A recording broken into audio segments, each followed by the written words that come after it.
That's what I say we're before back. sex. Damn. Listen, everybody just missed that part because I said, "Well, we're back," and then you said that, but you were talking about something different. But either way, people, we're back. We're here. I mean, either Shiny. one. I guess either one was appropriate. We're back. Right. We're back. Well, we're here. We're here again. It's all going down Shiny. again. In Dr. Sleep. Sorry, let me clean up my mouth. Mick knows. Sturdy likes it a certain way before a show. He needs to be relaxed. Listen. Let's 30 out of that. I think there's a term. Is there a term for that? It's called buffer. Well, no, what happens is because we're so far away from each other, he asked me to get the Ouija board out, and then I put like a suction cup dildo right in the middle. Yeah. And if it goes right to the dildo, I got to put my mouth on it and then say sturdy 3 times before I can take it off. Nope. Like saying Medusa 3 times in the mirror, right? Candyman. Wow. Pre-show rituals are important. That's a wild ass ritual that I'm not a part of. It's the world of entertainment. You seen what happened when you pulled the Ouija boards up the last time, Mick? What happened? The colors left. Well, after I do that, though, I always have to turn around and say, thanks, Nugs. That shit was crazy. That came up in my role that morning, the Busy Bones, Bone Thugs Harmony thing. And then all of a sudden I look down in the chat and I see this shit. I was like, oh, hell no, send. That's true. Oh shit. But yeah, we're back though. How are you guys doing tonight? How's everybody doing? Good. Delightful. That's good. Little Thor went out and did some snow plowing, blower thing, whatever you call that fucking thing. Hey, time out, James. Is that what you call? You say you fucking. I shoveled. I shoveled, and I'm good. Not me. I'm sore as fuck, man. From pushing a snowblower? Well, it's one of the. It's so. We got a stronger one, and it's I shoveled too, and I'm fine, and I have back. No, the vibration from this fucking thing. When you're done, you open your hands. Your hands shake. You can't stop. You're like, what the fuck, dude? First of all, I'm going to defend my son here for a second. As a fellow big man, although you've lost a lot of weight, and we're very proud of you. As a fellow big man, your body tends to hurt a little bit more than you normies. That's true. Chris kind of gets it because, like, he's tall, and tall right there is already. Our heart is the same size as all of yours. So you realize I was almost 400 pounds, like 4 times in my life in the past, like 3 years, right? A Puerto Rican 400 isn't a white 400. Yeah, it's not. A Puerto Rican 400 doesn't wear spandex and go to Walmart. All right, calm down.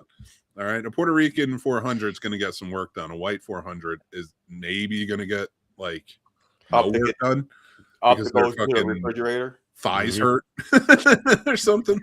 I think we have a new hashtag. The hashtag the Puerto Rican 400.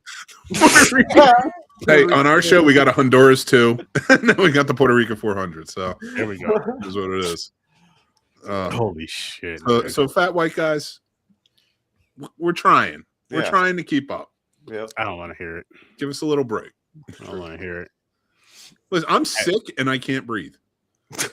I start sweating if I don't have a fan on me when I'm sick because like it takes a little bit harder to get the air in. So then I'm like, my jowls start getting sweaty. It's tough. My wife looks at me like, "Oh my god, he's got to start breathing through the brown hole." Hey, whoa, no. Shouldn't say that. No, not her. You. Oh yeah, I'm a bitch. I'm not talking about your wife. When you said she looks at you, I'm saying she was saying, "What a bitch." No. He's cool. Me, I'm like, I'm on my back again. I can't get up. Like a turtle that got flipped over. Oh, I forgot to put my Ninja Turtle shirt back on. Why did you even take it off? I had to go to the bathroom. And we're going to leave it at that. Go on, Chad. Oh, man, that's amazing. Thank you. Yeah, and to give you guys a stark contrast, I'm sorry you guys had such a laborious, intensive outdoor day in the elements. I Stood outside for a little bit, kind of thought about where I'm going to dig some holes in 75-degree weather, and then plotted out where I'm going to have on the back porch here my veggies, and then where ornamental and a willow tree or, yeah. And then I took out my leaf blower, and then I unblew the front porch. All of this was done in a t-shirt and shorts, by the way, a wife beater at that. Well, and then I went for a walk with the dog. Hold on. You took out the leaf blower and then you unblew the porch? Yeah. No. Blew the front porch off. Okay. Yeah, you said unblew. He blew it. I'll tell you, he's right though. Like for like where you guys live and how much snow you have to deal with. He like down here, yeah, like it was warm today. Like it was a really warm day out. Was worth shorts. This is why the Puerto Rican 400's a lot different. Well, no, life down south, he may be able to wear shorts, but it's a lot more dangerous for him. Which is why I, am certain place. That's fair. That's fair. Undisclosed location. Yep. And what's funny is he's already talking about landscape. Like I know we have the jokes with him, but he's the one who always has the kid. I'm so excited. I got like 10 or 15 fucking tomato plants sitting right on my dining room table, bro. Like I can't wait. I can't wait. Which is, I mean, it's dope because you're eating better, you're eating cleaner when you're growing your own food and shit. But it's just I got green onions now. I got fucking ginger, turmeric. I'm excited. I think what makes it funnier for me is like how last year, fucking during the summer, spring to summer, you're like, oh shit, I lost track of time, guys. My bad. I'm on my way to the pot. I was outside gardening or landscaping. I'm like, yo, the stereotype, man. Come on. I was all excited because it's the first time I actually learned how to string a weed whacker the right way, and it worked. And I just wanted to just keep going. I wanted to do the neighbors, do the whole cul-de-sac. You know what I mean? Oh shit! I was gonna put on my big ass white New Balance shorts with my New Balance sneakers with my khaki shorts and my polo T-shirt, and just go around asking, "Hey, can I edge that for you, neighbor?" You're just missing a kid. I got one for you if you want. I got the 2 dogs. Want a third? Child support's killing me. Well, I don't see it. Who are you sending that check to? Your mom. She has to make sure you're fed well. That bitch. It's apparently only verbal support. Oh man. Yeah, she had to buy you all the secondhand sweatshirts with 49ers on them. It was buying the dildos for the Ouija board. I was gonna say those I have. But I wasn't gonna. That's when Sturdy comes down to Virginia. Nope. Nope. Pull that Ouija board out, I'll go right back. I'll just leave. Mary, what? Mary, like, hey, what's going on? Why you leave? Fuck Mick. Goddamn Ouija board. Talk about holy fuck. Oh man. You know who needed a Ouija board? Like that's just like burning a cross on my lawn. Wendy Torrance. She needed a Ouija board. I just like the idea of a dildo being that's stuck. a little closer to I just like the idea of a dildo being stuck on the Ouija board, and when you want it to point to a letter, the dildo moves and points to the letter.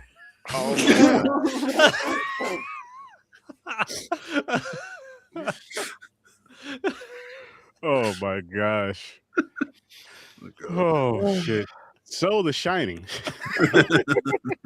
We all got the shine. Yeah. Oh man, imagine having that shit. Like, it's just too much to deal with. Nope, I wish. It depends. Like some days, yeah. I would love to have a psychic ability. Come on. Like, oh shit, where'd I put? Like, I'd be using it for shit just because I forgot where I put shit. Oh, where'd I put my car keys? They're right next to you, asshole. No. Stupid shit like that. But it's like, fuck, man, if you do got that shit and you try to like seek help or you tell your doctor or whatever, like, what are you getting classified as? You know what I mean? Oh, and then what pills are they giving you that, guess what? It ain't working anyway because that's not the problem. Yeah. That's why you got to convince them. You tell them something about like what Danny did with that in Dr. Sleep with that dude. What about with your kids though? When they got the shine, it's just like, yo, listen, go to bed. No, you go to bed. Oh yeah. Like, okay. I am having ice cream for breakfast. Oh, I'm I am stronger saying than that shine. You kids are gonna not eat ice cream for breakfast. That's what happen. You're going to see shine when I punch you in the side of your Wait, head. you know what's stronger than that, Damn. Sean? This belt. Yeah, but they'll Oh, have you want to beat be yourself Danny with Torrance? How about some Jack in your life? Grab the axe. chasing around. Get over here. I'm not gonna hurt. Oh my goodness. Not gonna hurt you. Just gonna bash your fucking brains. Tony, that is so crazy to say. You're like dragging your leg, walking towards him with an axe in your hand, said, "I'm not going to hurt you." You're like, what? He wants to give you a shave. He wants to give you a good close shave. I'll never hurt you. Give him a haircut. I mean, that kid does have long hair. Yeah, wasn't it like a bowl? That's almost kind of like a long. Did you guys? Well, that was a did you pretty guys- standard haircut in the early. Did you 80s. guys get the bowl haircuts? Yeah. No. Mine was long as a kid. Like, it was platinum blonde, and then but it was like real long. And then like my dad didn't like when it got long, so we got cut into. I couldn't afford haircuts, so my hair was down shoulder length all the time. I had the weird little like mullet and rat tail type deal. Yep. I did those phases, the undercut, Mhm. which is kind of like the bowl cut adjacent. Yeah. See, if Mick had sent that child support, James could have got a haircut. I know.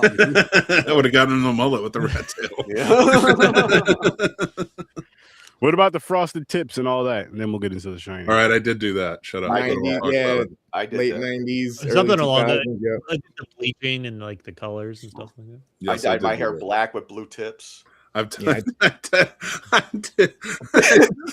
Oh my god, I did that too. Not the blue tips, just black. Oh Then I tried to do Eminem, but it I did turned my orange. eyebrows black too. Are you serious? Oh dear God! It was terrible looking. Like the highlights look good because when I was in high school, I got the flipped up and it was short. It looked good. So with the highlights, they look good. I mean, the way you get them is pretty rough. But Chris knows. But I used peroxide Yeah. Okay. Well, and, you did it better and than stood I out did. in I the went- sun. I went to a Hey, I salon. was tanning anyway. I went to a salon and was made fun of relentlessly. I was like, I guess that's how you do it. And then years later, when I was in college, I forget what it was. Maybe I was doing a short or something, but it might have just been because I needed a change. You know, I dyed my hair black, and I was like, you know what? Doesn't look good with the brown. It did not look good with the black.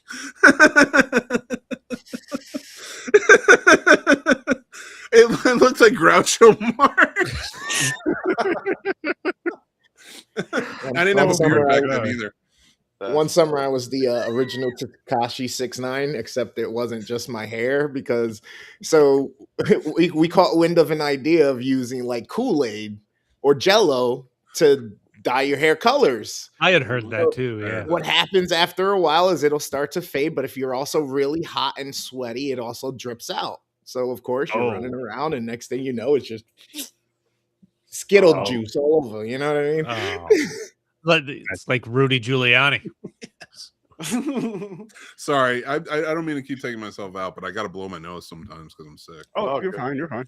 You get it. God, yeah, I yeah. Some that's fucking times. funny. That's fucking funny. Okay, now we're really gonna talk about the Shining, people. We're really gonna talk about the Oh, Shining. Mick. Sorry. I'm sorry. No, go ahead. My girl made me a milkshake the other day, both vanilla and strawberry, that tasted exactly like Mr. Softy off the truck, bro. I'm gonna get it for you exactly how much sugar she used, what milkshake product she used, and all. Man, it was so, and there was no ice cream in it either. But if you want ice cream, you can buy ice cream in it. This Caucasian 500 will thank you. I'm gonna send. Oh man, There's no ice cream in it. It's not a milkshake. Wait, First what? of all, Did you say who a the hell shake? do you think you are? Oh, Don't fuck with my enjoyment. First of all, there's no ice cream in McDonald's milkshakes. You drink those? Yes. Now shut up. What do you mean there's no ice cream in that? the Frank Reynolds died job. That's what it looked like. Just dude, powder it was a mix. complete Rudy Giuliani too. Because it's Florida, so when you sweat, it starts It's just coming down. pouring. Oh, it was the worst. Oh, Oh my shit. god, I was such an idiot. I think my stupid choices back then and how much I could not avoid looking like an idiot made me okay with just looking like an idiot now. Mm-hmm. Like, fuck it, Nothing take wrong the with that. chance. Buy the ticket, take the ride. If you look like an idiot, who cares? Exactly. And don't smoke crack, people. Well, That's our Dare our to be dare. different. Yeah. yeah. There you go. Or dare to be stupid, as Weird Al would say. Drugs Do are for that too. turkeys. Yo, a turkey on crack would be hilarious. Thanksgiving.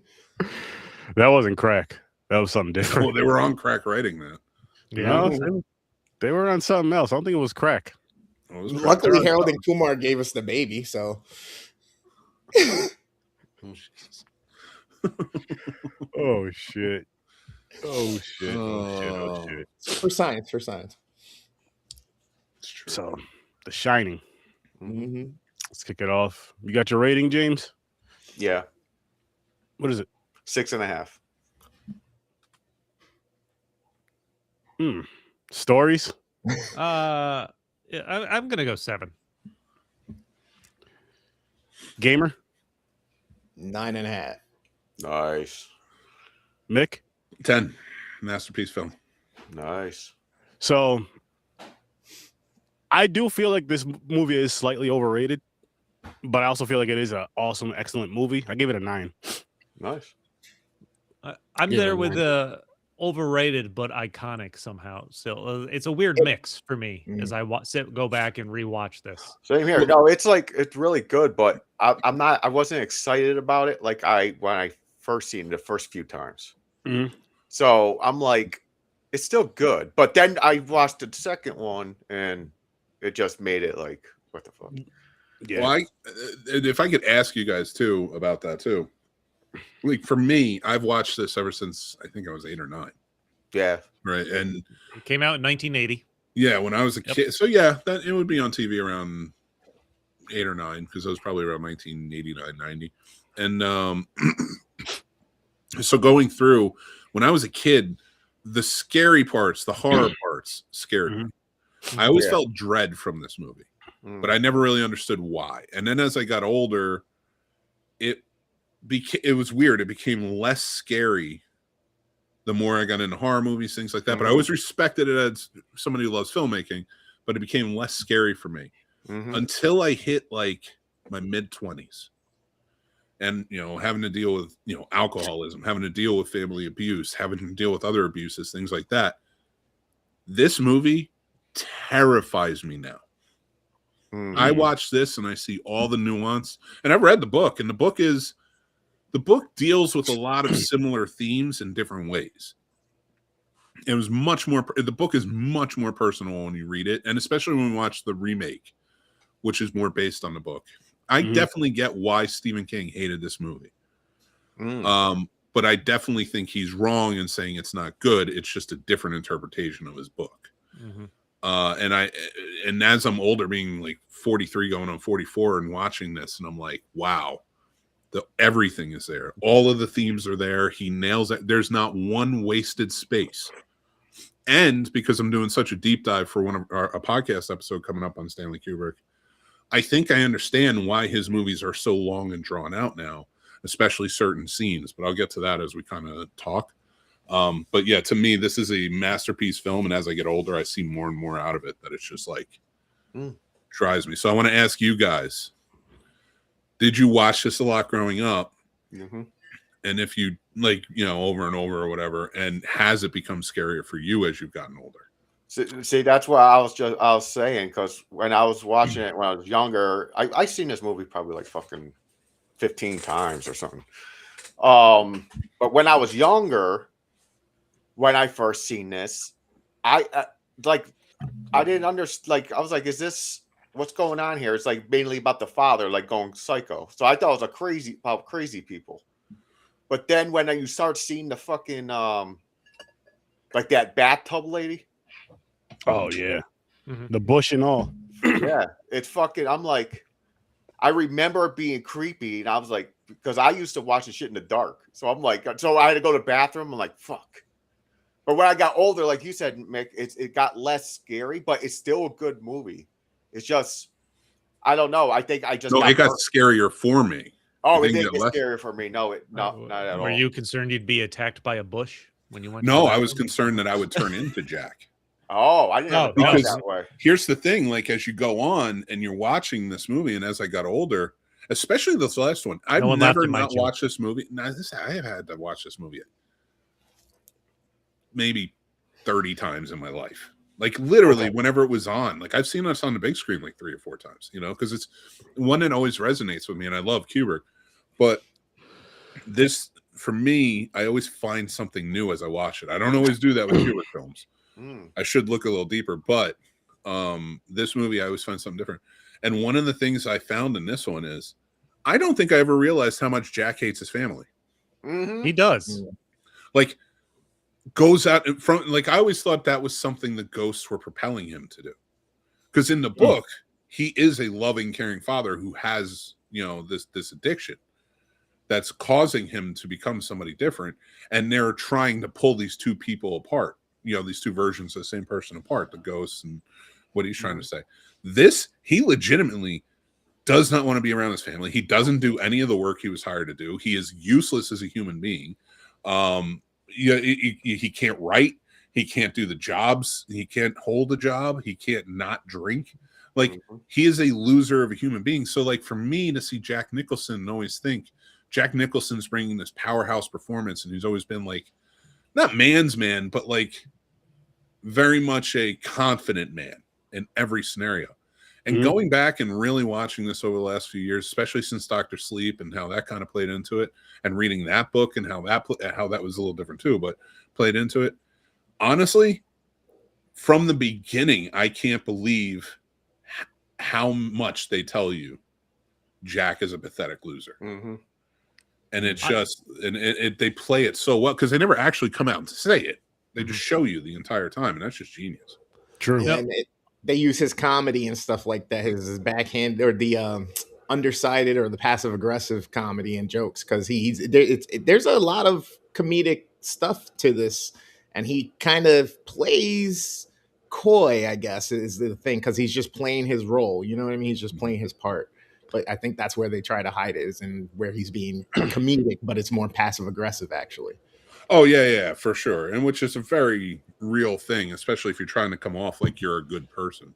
No, and I think I wouldn't necessarily say comedic, but they do a good job of building the clearly hidden resentment that he's had. I think resentment's the better way to go there. And that's what the hotel is feeding off to drive him crazy. The resentment he has for, even though he's saying the right things in the beginning. Oh, I got to see what my wife and kid think. Oh, yeah, he saw the game room. He's in love with the place. She enjoys a good murder mystery when he finds out there's been a murderer in the hotel. And then it's those cracks of resentment that come through and that slowly drive him insane. Yeah. I like I said, I think it's a really good movie. I do feel like it's slightly overrated. And there's, you know, it kind of drags a little bit at times, and it feels longer than what it is at times. But then, like, when it's in the good chunks of it, it's really fucking good. Like, really, really, really fucking good, and draws you in there. And I just want to say this really quick: watching Welcome to Derry made me understand the Halloran character a hell of a lot more, because growing up watching this, you see it, you don't really know as much, but like watching that, because you learn so much about that character from that series, to where you're just like, oh, okay, now this really connects. It makes more sense to me now. I knew he had the shine after watching it as an adult, but now he had the shine, this, that, and the third, and then he was from other places, like he was from somewhere else. It wasn't just at the hotel and shit. And yeah, I had a good time with it. I had a really good time with it, and it was good to watch, but I feel this is one of those movies that I could retire unless I which I'm not gonna say when, but my nephew is going to the Stanley, and he's gonna be staying in the famous room, and so that's pretty dope for a friend's like birthday or whatever. So that's really dope. But if I were to go there and watch, like if I got to go there again, because I got to go out there a few years ago, I went to go visit my brother. And we went to the Stanley. We did the little tour thing. If I got to go watch it there, either staying in the room staying overnight, or even if they did like a thing there where they had like an event and they were showing it, I would watch it again like that. But just like put it on and watch it, no, I probably wouldn't. I don't need to. Doctor Sleep, yes, but we didn't get there yet. But for this one, no, and not because it's not a really good movie. It's just one of those that you just kind of, I don't feel I need to see anymore. Sorry, Chris, go You're ahead. good. You're good. I was gonna say I'm sure I watched this at some point as a kid, but I have the lines of my memory are getting blurred between my memories from watching this or seeing all these references in pop culture throughout basically my entire life, like the kid on the tricycle, the twins, the red room. I'm like, I can't distinguish in my head, so is almost like a first time watch again for me after seeing those references.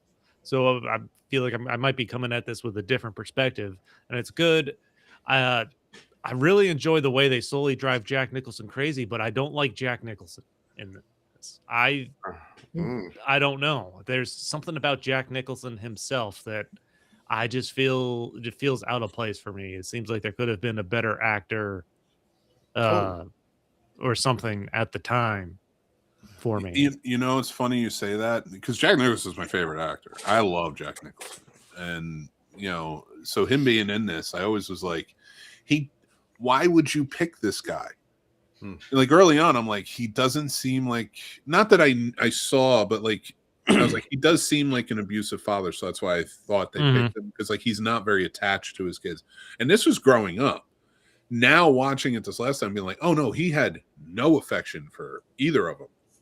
Even when he has affection for his son, it's clearly like almost an ownership when he's in the bedroom and he calls him in.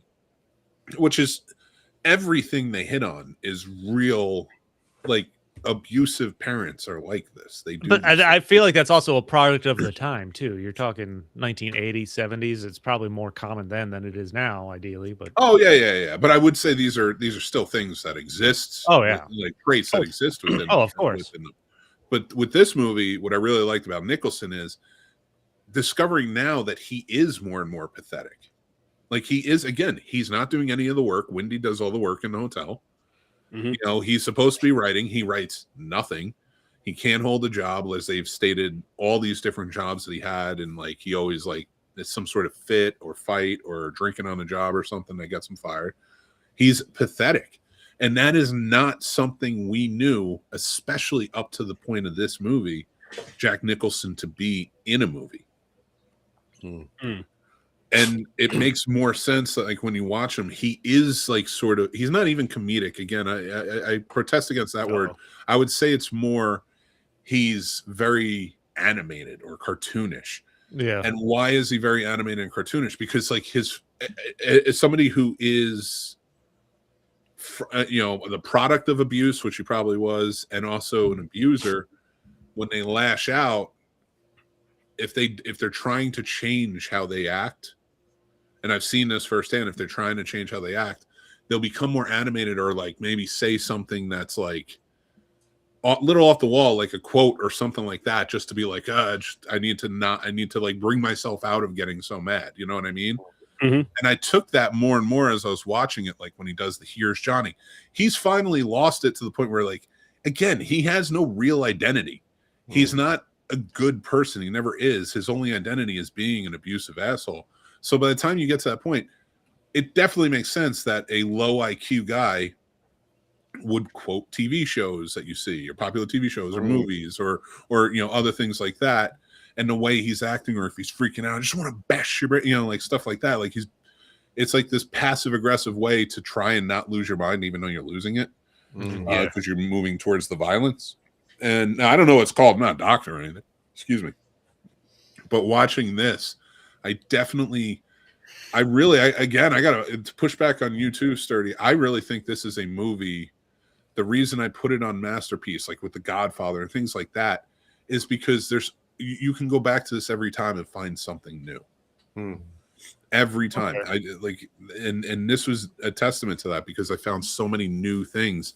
And I'm glad you brought that up, Chris, because I thought that too. I was like, I always pictured him as like this like guy who just got driven crazy by the ghosts. He doesn't get driven crazy by the ghosts.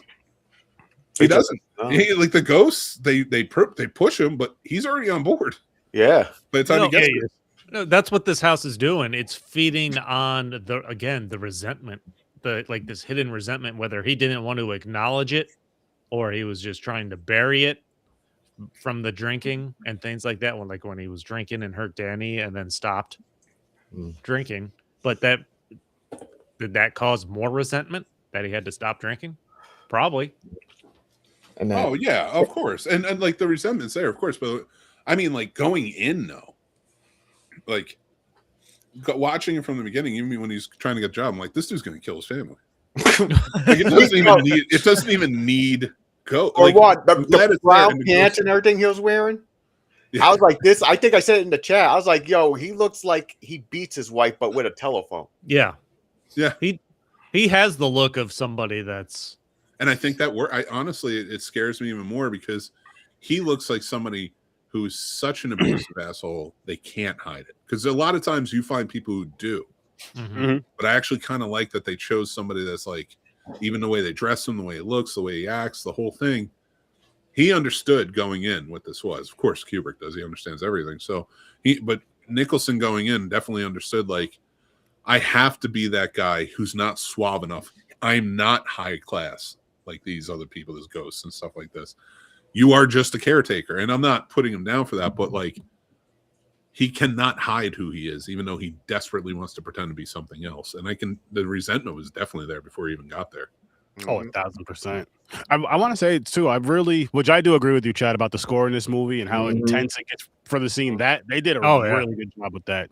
But I was gonna say a lot of non-vocal scenes, non-line scenes, and that's the biggest thing that keeps driving and keeps you in the moment is the sound effects with the imagery and like how they use camera. Like it. I was just gonna say that. I was just keeps it intense with the cinematography in this.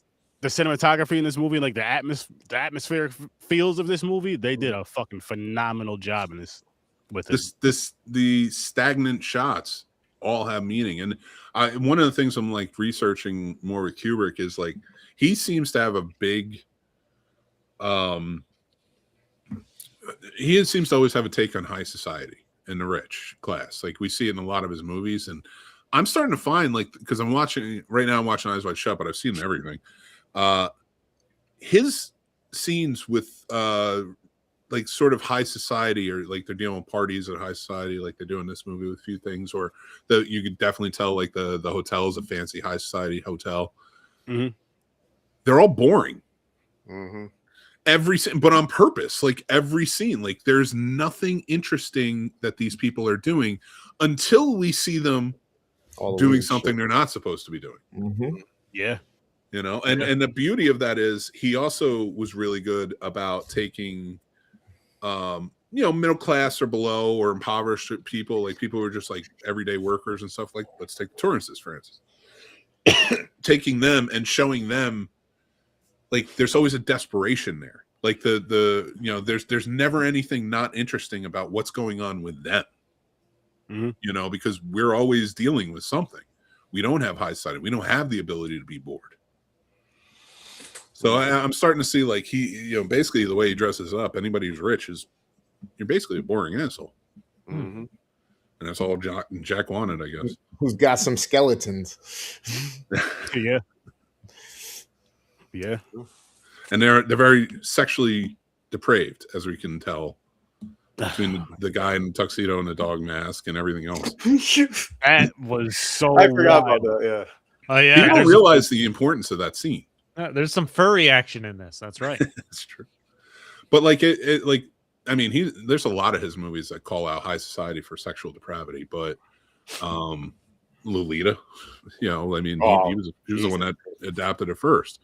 But you get to like with this movie, like the scene when they get to that part and it's Windy who sees it, that's the first time any of us realize the ghosts are real. Mm-hmm. You see him before and they talk to Jack, but you think he's just losing his mind. Mm-hmm. And I love the way, because in the book, it's very much not. There's ghosts there. So by, in this movie, for him to change it up and be like, we're going to put the focus on the family and what they're going through. And yes, the ghosts will be there, but they're not going to be the main thing that makes this crack. You know, they're going to be, well, you do understand that there could be a ghost there because of Danny going into the room. But remember, you don't see anything in that room until Jack goes in. Mm-hmm. So that, you could make that argument that's like, he might have abused him. We haven't seen anybody else interact with ghosts.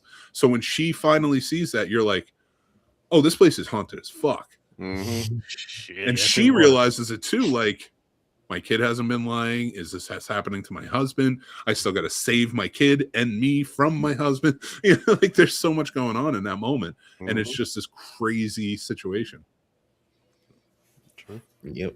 He does a good job at blurring those lines, and you not tell, like you said, what is real, what isn't real. Has certain things been there the whole time, or like who's an apparition, what's not? Like, does a great job.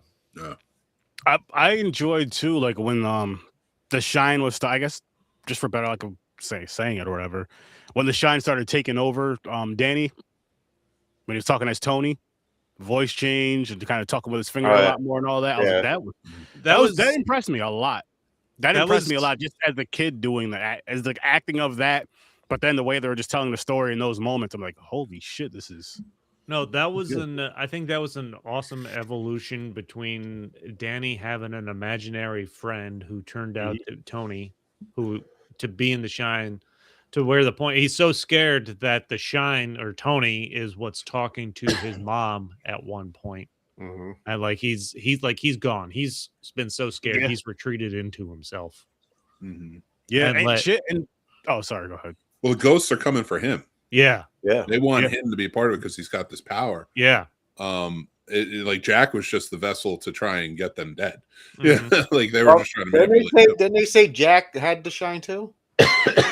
There's been speculation that there is, like, Jack does have something, because that's why maybe he's not all, like he's not. Maybe he's something that just makes him more susceptible. Because the mom doesn't see anything at any point throughout this. Well, she does, but again, that's when we learn it's real. Yeah. And even then, it's only a glimpse. And I'm glad they added that because it is imperative to her not worrying about her son losing his mind either. Because she just blames the idea of the abuse in between that, like, whatever's going on.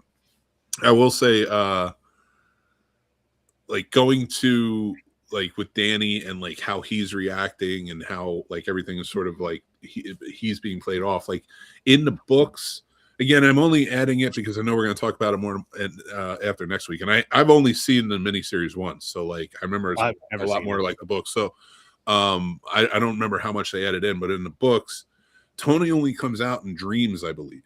He's not like talking for him. He comes to Danny in dreams and shows him things about the future.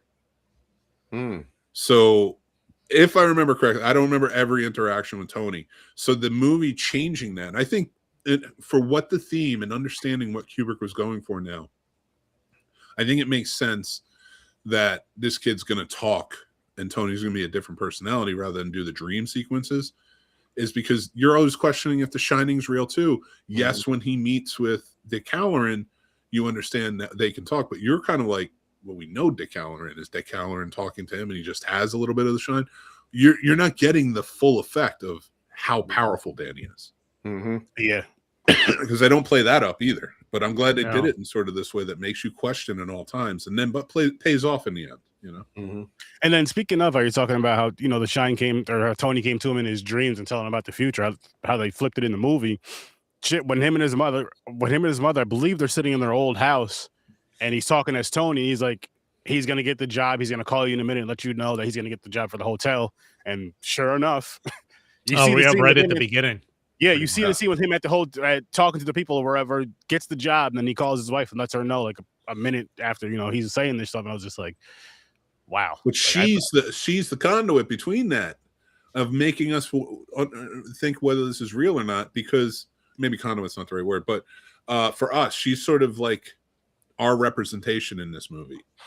We're the ones who are like, you still got a job to do. You still got to do, and like you're really cheering for Wendy. So when she's losing her mind, it's like you never really blame her because it's like we get it. We get what's going on with you. but she doesn't believe him. She just chalks it up to a like, oh, what a coincidence. Mm-hmm. He knew, or he thought you would get it. Like, so like being able to turn that on and then get to the end, and you're like, wow, they were setting this up. They knew exactly from the beginning where they were going. Which Kubrick, Yeah. he knew when he And took this project. that was a great way to fucking set that up though, with him in that scene, Sturdy, where he's talking to himself or Tony in the mirror, and he's like, "Do you think Dad's gonna get this job?" Yeah, he's about to call your mom and say, "Yeah, I got it." But Yep. and then you're like, "Oh shit, okay, this is more than just an imaginary friend." Mm. Or Yes. anything. Well, I mean, I think we understand from Danny's, like, Yeah. something's happening here. I meant it more along the lines of like, she's there, like I said, for us, who's questioning everything. Mm-hmm. So, and that's what I like about it, because then we question ourselves. She's the normie in this situation. Yeah, like more of what I meant is like, she's the one that makes us question it too. Like, I got a question about Tony. So this one, Tony's in a lot. So when I first seen this movie, I was like, I get like all ghost movies set up imaginary friend type situation. But every single one. But It's a rule, I believe. It's a law. I thought it was a spirit attached to him. Like in Dr. Sleep, when Dick Harrowing comes back, Tony's gone. He don't mention Tony no more. It's because he figured out what Tony was. The Shining's weird. Like not The Shining, the movie. The Shine is weird. And like it, I see you, Chris, looking like The Shining is weird because like it has different effects. Like John Coffey has the shine. Mother Abigail has the shine. Abra from Dr. Sleep, and there's a ton of them that have the shine, and they all sort of do different things. You know what I mean? True. So it really depends on like where you're going with it. So it is sort of a magical crutch in that way. Yeah. The Stephen King's Marvel universe. Fair. These are Miami so Vice, good. So good, man. After watching The Long Walk and now this one, or Dr. Sleep, these are so good. No. Yeah. And shit, what's good, Johnny? Watching going back to just what you were saying, Chris, like watching Long Walk, I'm looking forward to watching that again over here at PNP for what we're doing for the Stephen King thing, and I cannot wait to hear what Stories has to say about that movie. I haven't seen it yet. No, that's what I'm saying though. Once we watch it, that shit was so good. And again, I know we're not there yet, and I know really quick, all I'm gonna say is if you go watch that movie, for those of you not on the show and all that stuff, but just in general, be in a clear headspace, put your phone down, and just 100% focus on the movie, because it's one of those like you should with all movies, but that's one of those ones where you really need to pay attention to everything from beginning to end to really get the feels for it, everything about it. And yeah, it's an emotional roller coaster, but it's fucking phenomenal. But yeah, this here too, this again, great movie. I just think it's slightly overrated. And you get just the personal feels for it, but I mean, I don't think it's overrated. You know what? Actually, move my score up to 7.5. I forgot about the score, the intensity. I forgot. I didn't think about that. It is. My 9.5 may be unfair, Mick, because it is a really awesome movie. It is a masterpiece. The only reason I gave it 9.5 is just because it feels a little dated now. But I know it's a little unfair because for the movie what it is and the time that it came out, but for now, a little dated for me. But think about it from this perspective.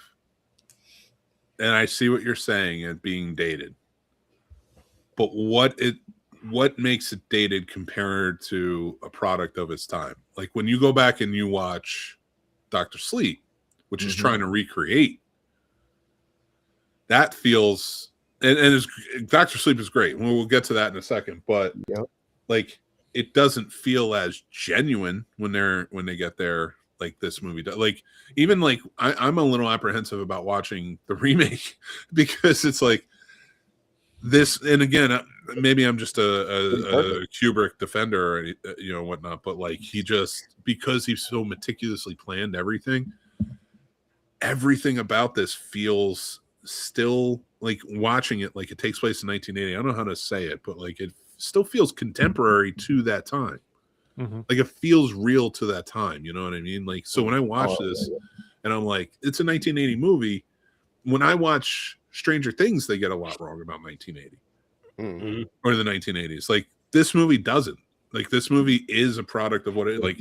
We all know, like even the realism of like, oh, we call him Doc because Bugs Bunny. You know, like that was a very real cartoon that kids back then latched onto.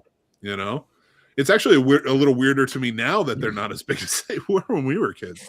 You know, but little nuances like that show up. You know, that makes it feel more realistic than like, you know, even like to use Stranger Things. It's like, you know, you guys went a little too bombastic with the 80s and it feels dated.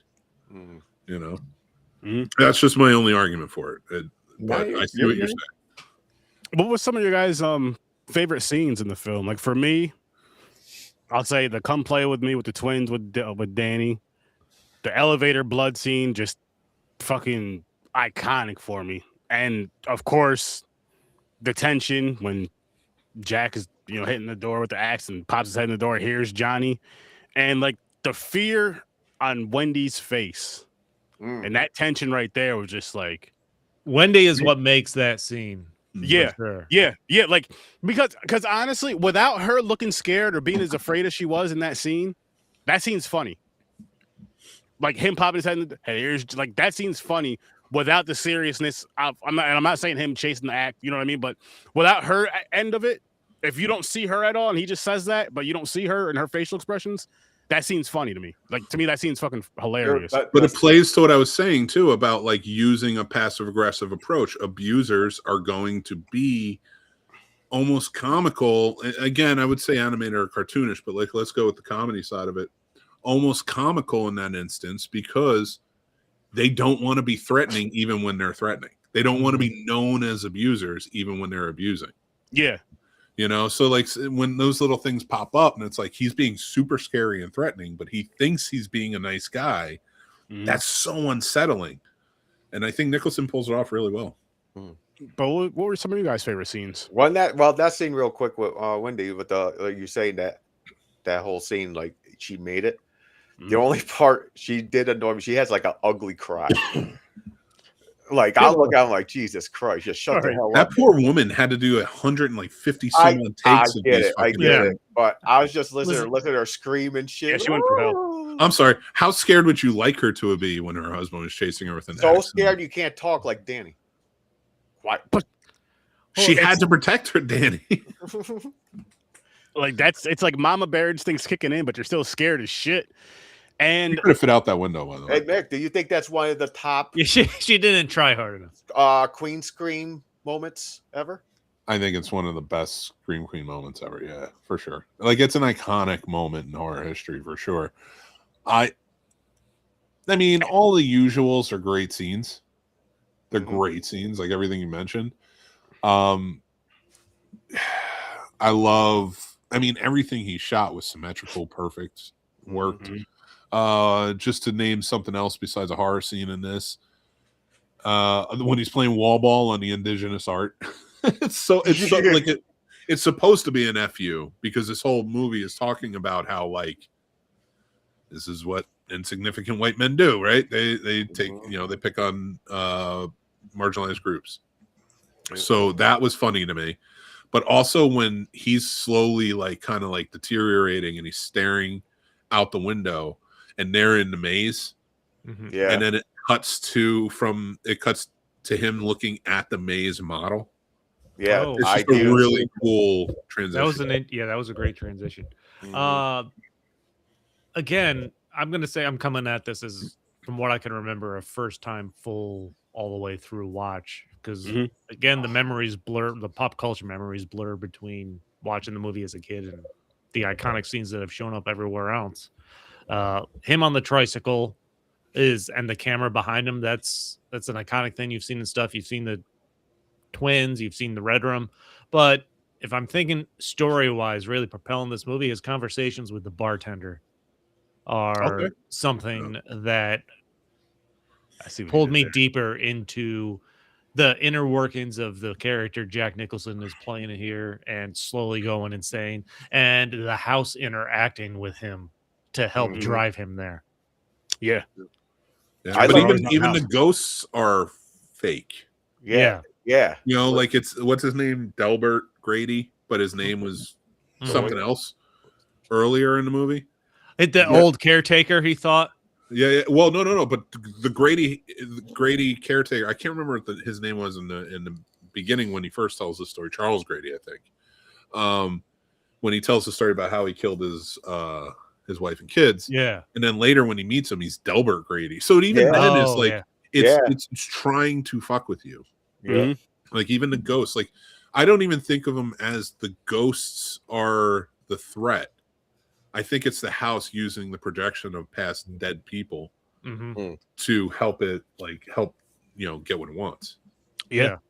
The scene I really enjoyed was when he was in the room with the type where she comes in, he goes, "Why are you in here?" And he snaps. Yeah.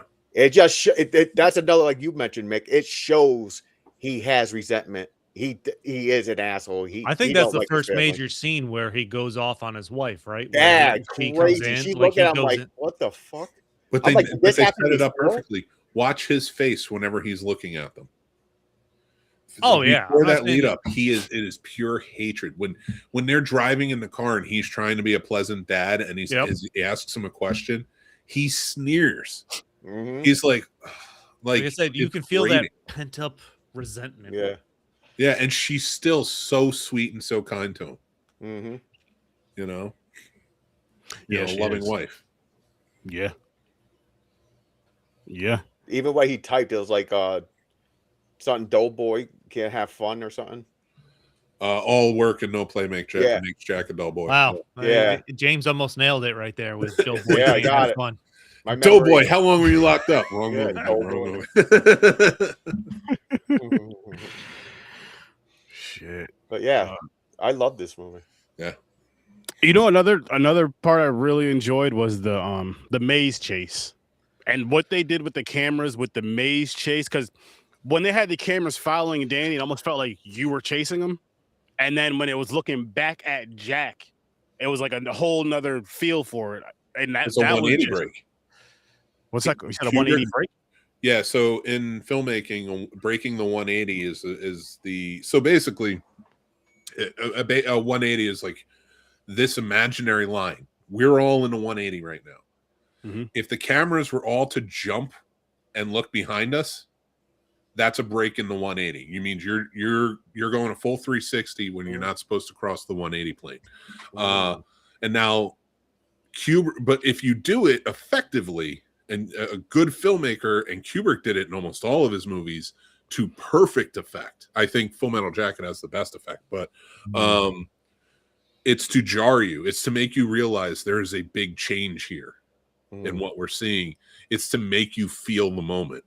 And that's why he does it, because you're right. He's on a steady cam following Danny as he's running from behind and then cutting to just it's still steady cam, but it's moving slower because Jack's moving slower. But it's so jarring because you do feel like, even though it's slower, you do feel he's catching up. You do feel there's imminent danger because that 180 break is going to jar you throughout. But yeah, every time he uses it, it is for an effect. Like I said, Full Metal Jacket he uses at the end when the soldiers are marching and singing Mickey Mouse song, M-I-C-K-Y. As they're singing that, they're being filmed on walking and from left to right, I believe, on screen, and which is already jarring as it is. We usually read from left to right. They're going right to left, but then it cuts to a 180, the complete other side, right? And that is to show you that these Vietnam hardened soldiers are no longer boys, which we saw in the beginning. They're singing something. They're holding on to their childhood with the Mickey Mouse song by singing it. It's helping them keep their brains intact while they're in this very traumatizing thing. But they're off to kill more in this war while singing this. So that turn is supposed to say that's it. That's the big turn. They're no longer these boys they once were, which we saw from the beginning. And the reason I use that is because I feel like it's the most effective. Okay. Yeah. There are some really bad 180 breaks out there. But, that's why they did it, though, and I still love that. And they also use that. They use the Steadicam. It was relatively new, the one they were using. That was somebody running after Danny when he's riding his big wheel. That's on crazy. a Steadicam. Yeah.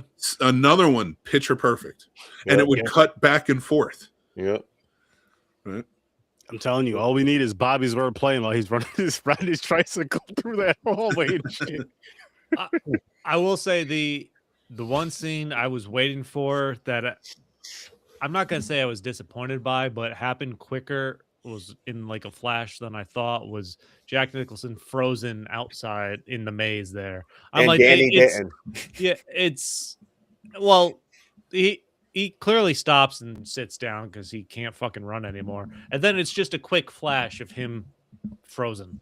Mhm. Like, okay, what? You don't get any kind of explanation as to what happened to the body. Did someone find him? Even in that with Dr. Sleep, it's not like he's gone and buried somewhere or anything like that. But I don't know. It made me immediately think of the episode of South Park where Stan's dad opens like a Blockbuster, and I don't know if you saw that one. And they get fucking frozen out, and like he's just sitting outside, and he's eventually frozen. I think that's one of the big reasons that, I mean, he did it a lot. Like, he and King did not get along on this. Because again, when what's his name wrote this, it was with the intent of like him trying to kick the alcoholism habit and his drug habit, and what he was going through at that time. And then Kubrick came in and was just like, no, we're going to keep him a piece of shit, because the book Jack redeems himself. Mm. And it ends very similarly to how Dr. Sleep ends. And when we get there, we'll get there. But that's why the hotel's not in the book. Mhm. You know what I mean? So when you get to, like, for this, he didn't want to end it that way. He wanted to be like, no, this dude was a piece of shit from the beginning. There's no redeemable qualities to him. And he's out trying to kill his son. Mm-hmm. He's gonna die, and like he's gonna die in the most isolated way possible outside of the house, So Yeah, nice. I really liked how they did the ending of this, and how he was he became the isolation that was driving him crazy. It's true. Yeah, he definitely did. He definitely did. Again, excellent movie, excellent job. Oh, I will say, anybody who wants to check it out, I know we can't play it here. If you remember in the early days of YouTube, before like people cut trailers, fan trailers and shit, somebody did for this movie. They cut it into a romantic comedy about a guy who meets a woman and her son, and he's like, they called it Shining too, and it has like all like the Simon and Garfunkel music. Fucking look that up. It's so funny and so well done. When you watch it, it looks like a completely different movie. Can you pull that up for after the show before we all disperse? Take care of that. Sweet, because that I've never seen that, but that sounds funny as shit. That sounds funny as shit. So, is there anything No. before we jump on to Dr. Sleep? Does anybody have anything else they want to say about? No, it's The already been Shining. an hour, so we should move. Change the ratings or anything? Everybody's Nope. good. I'm good. Listen, I want to argue that a masterpiece film like this, an hour, I feel is fair.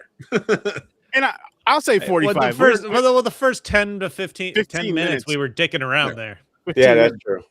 So 45 minutes. Mm-hmm. But all right. So Dr. Sleep, let's hop on over to that. And James, what you got for us? I love this movie. It's a 9. 9. Okay. Stories? No, James is reading my mind. This was great. I Oh, enjoyed yeah, all 9. 3 hours of it. This is a 9 for me. Gamer? I didn't like this one as much, although it's more polished. This one I'm giving I'm torn between 8.5 or 9. I'm gonna go 9 right now. I may change it lower. Mick? That's still pretty high after yeah, saying pretty you high, didn't like it. No, I said less than the other one. Yeah. Like Kubrick, to me, every movie he touched has masterpiece quality to it. I wouldn't say they're all masterpieces, or 10s, but this one, Mike Flanagan too. Mike Flanagan, he's going to be that level of filmmaker Yeah, he's awesome. You know, At this point, he's devoted most of his life to making Stephen King adaptations. I think better, in my opinion. Midnight Mass is a way better Salem's Oh, Lot. yeah. Midnight It's not Mass a bad is awesome. movie by any means. I still gotta see it. Love that. So I will give this a 9. It may go up. 9. Okay.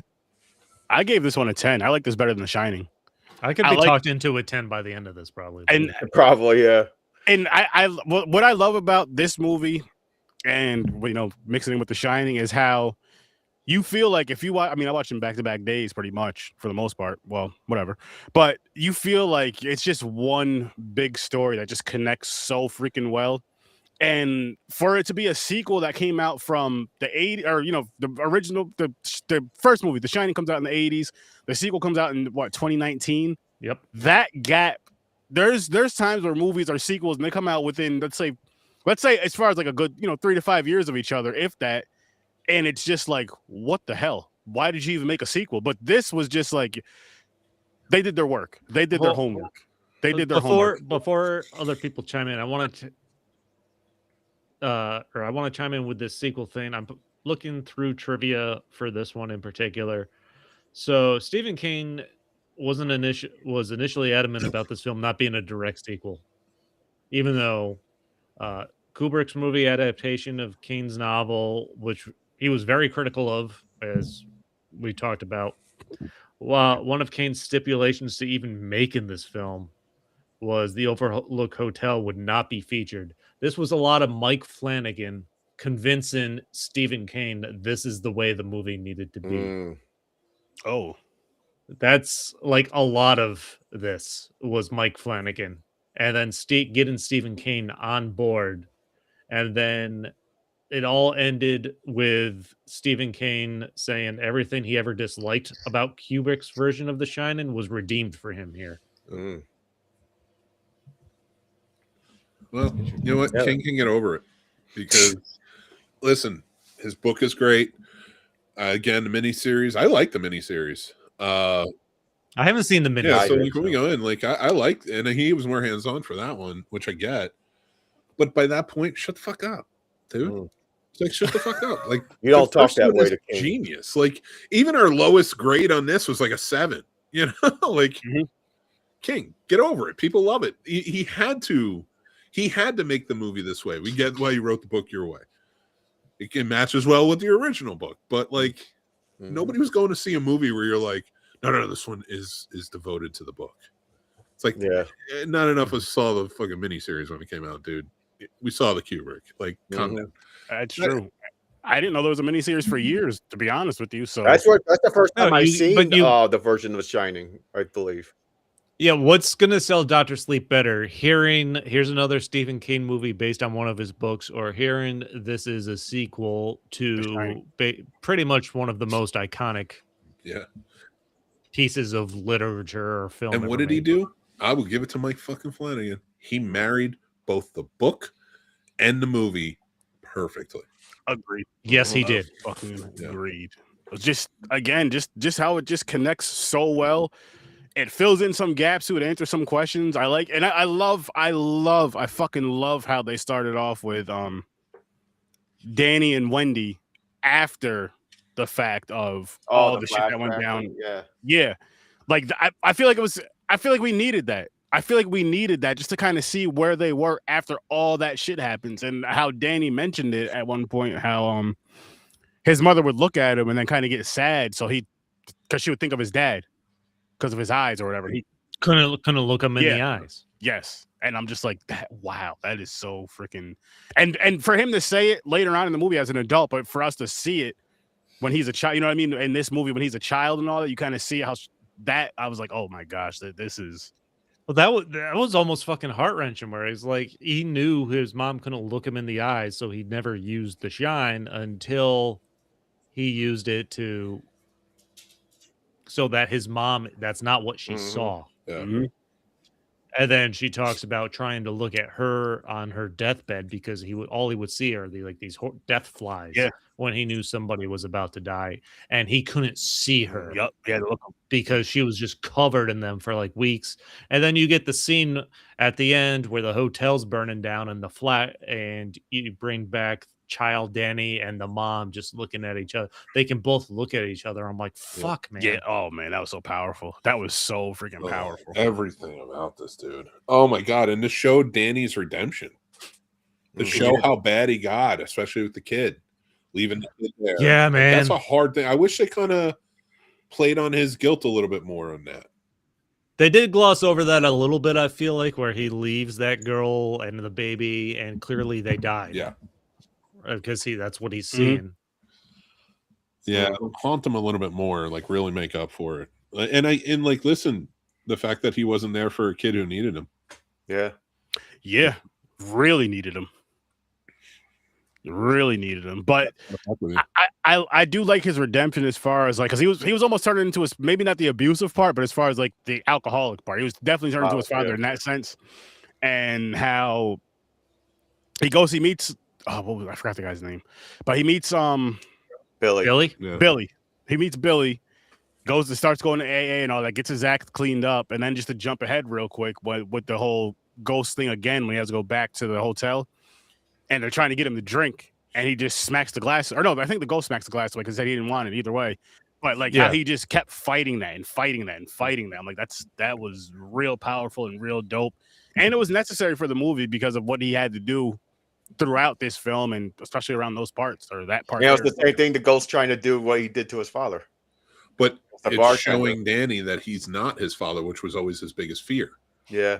Why he It didn't was. want a family, why he did, like, he didn't feel to take care of the kid because he's like, if I stay here, who knows what's going to happen? Like, I'm a mess. Well, when he gets up at the AA meeting after the 8-year time jump there and tells how that's the only way he ever knew his father, I'm like, fuck, this dialogue is so well written, and Ewan McGregor is acting the shit out of it. Yeah. It's very realistic. Mhm. I mean, I guess I know like you, Mick and Stories, you both mentioned how you wish that I agree with you guys both. You wish there was more to his guilt and all that stuff with the lady and her child. I will say though, as far as his redemption from that is with Abra, like how he finally was just like, Yeah. Well, Hollering was just pretty much like, nigga, you got to wake up and help this girl because she's Yeah. wild. Well, think about it though. Halloran was his father figure. Yeah. Halloran taught him how to be he was a different More of a side father of a than his man real father. Yeah. from his father. So he, by the time he comes back and he says it to him, and like he's cleaner now, and like his powers get stronger as he gets cleaner and stuff like that. So like the beauty of it is the fact that now he's not channeling his father. So when he comes face to face with his father, he's a different man now. He can say no, and he's okay with it. Like I love the beauty of that. He is always so afraid of turning into his dad. It's held him back, thinking like, who's he gonna be? And then to get such like, and I think that's why like I'm so like I wish they had played the guilt a little bit more, because the redemption is fucking fantastic. Oh, it's phenomenal. And it's like, but I just wish it hit harder because I felt like there was. Sorry, Chris, I don't mean to just to finish this point. No. I jumped in. I feel like, to me, without expanding on that guilt a little bit more, maybe like even talking about it one more time or something about what haunts him, it was like him abandoning that kid was like how I felt my dad always abandoned me. And so like my point to that is adding something like that would reinforce that his guilt comes from having a moment where he was like his dad. And now he's trying to change. So that whole redemption afterwards, I felt like would have been stronger rather than just focus on his father. That's just, and that's my only gripe. Yeah, no, I agree with you. I agree with you there. I agree with you 100% there. But I just still feel this was just a excellent movie. Like everything else they did with this movie was so great. Like I love how we learned that there's more people, that there's so many more out there with The Shine, and they explain it a little bit more too. What it is, and they explained it more. I don't think it's a surprise to hear that there's more people out there with it. No, I don't think that was a surprise. Not that there was a surprise, but just like that there's more out there with it. There's a group out there with it that's just that's killing to take people's shine. The true to feed themselves, which was like, what are they actually? Are they just like vampires? Or are they like Pennywise? They're like shine vampire. No, they're not. Pennywise is a god. He's Okay. completely different. Like he's not on this level. They're like vampires, but for the Shine. Okay. So they have certain mystical elements to them. I don't know if they show up in anything else besides Doctor Sleep. I don't remember. I was gonna say. I mean, I'm not gonna. I'd have no idea of all the Stephen King stories, but there's certainly no mention of this in The Shining itself. So one thing that really impressed me is the way they were to tie this into a sequel and introduce this new concept of Danny having to mentor a kid because of this cult and still being able to tie it to the fucking Shining. And I'm like, this is so well done. It's amazing. Yeah, I love how like at the end where he goes back to the hotel and he wakes up the hotel and shit. I was like, yo, this is fucking great. And again, that's one of the big things he had to talk Stephen King into, from what I was reading, because does the hotel burn in the book, in the actual Shining book, or does it not survive? He blows it up in the book. Yeah, and I love this point Jack does. That Chad made right here. Jack does for where watching Welcome to Dairy, like I was saying earlier, it kind of made me understand Hollerin more, but like how with the Shine and all that, how he had to kind of get used to it and throughout that series, which again, if you haven't checked it out, go watch Welcome to Dairy, because I still got to do that. Going myself. through this, it's going to answer some questions. It's going to connect some dots for you. Go just watching that series alone.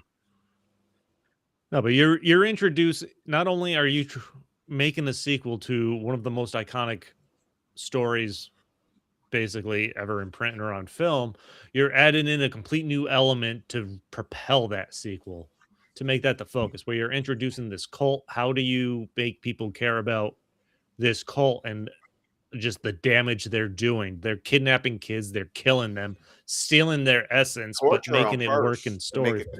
Yeah, torturing them. And dude, the scene where they fucking get the little leaguer. Mick hates it. Yeah, that scene fucks me up. I'm like, this is they went farther than that with that than I was expecting. Yeah. But at the same time, I'm like, is it necessary? It kind of is, to establish how much you want to see them not get through this. Yeah. And understand like the stakes. What's up, Grandizer? It's good, Grandizer. Hey, now, Chad, I agree with you with Maximum Overdrive. Mike Flanagan should remake that. Well, he's actually going to be remaking The Mist, which how many? And I've seen that, and now people are like, how many Stephen King adaptations are enough? None. Keep going. Do we need another Mist remake? I think this we'll leave it alone. It was a great adaptation for The Mist. Why not have him expand on it and tell it from the side of the shop who is opening the portal? He could pull off some really fun stuff with that. That'd be interesting. That'd be really interesting, actually. All right, guys, we're getting too quiet. No, that's what I was trying to think of a scene with Abra. No, we were talking about the cult. Like, I love the concept of the cult in this, and that's what propels the movie, and I think really helps the story along. And then you build in those backstory elements. Mike Flanagan was obsessed with trying to recreate his 80s flashbacks to The Shining. Again, you bring back Danny as a kid with his tricycle, like down to the fucking detail here when they go back to the Overlook. And they nail that. They bring back, is this another actor, some kind of lookalike Jack Nicholson, where Ewan McGregor sits down at the bar and he's talking to him? Yeah.